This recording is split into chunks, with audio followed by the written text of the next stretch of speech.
biggest and brightest supermoon of the year is set to take place in April. The pink supermoon, sometimes called a Paschal full moon, will take place on April 7, filling the night sky with a bright and luminous tribute to the spring season.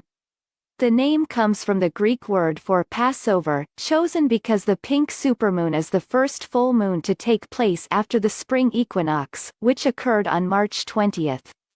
Even though it's called a pink supermoon, the moonlight won't actually be pink.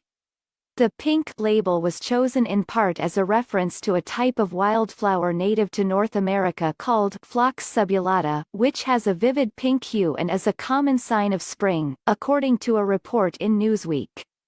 A supermoon typically only occurs once a year, when a full moon coincides with the moon also being at the closest orbital point to Earth, called a perigee.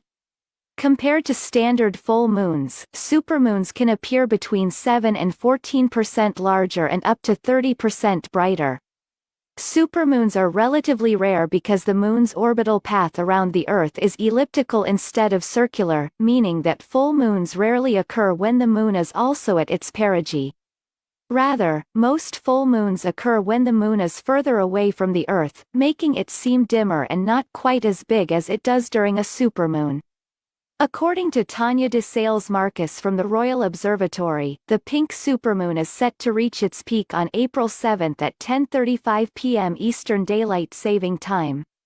The best thing to do is to wait until after the sun has set and the sky is dark, find an unobstructed view of the sky, and weather permitting you should get to see a slightly brighter than usual full moon, said de Sales Marcus told Newsweek.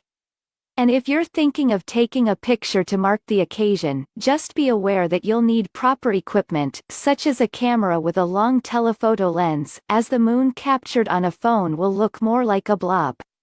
A supermoon takes place when the moon is full and its orbit at its perigee point is closest to Earth.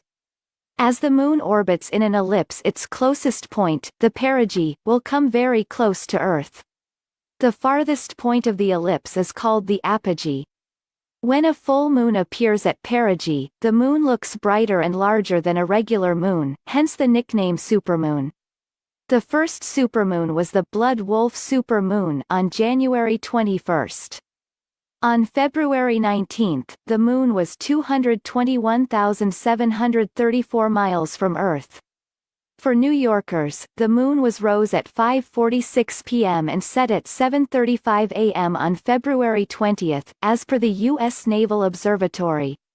And it was officially full at 10:53 a.m. Eastern Standard Time according to NASA's Sky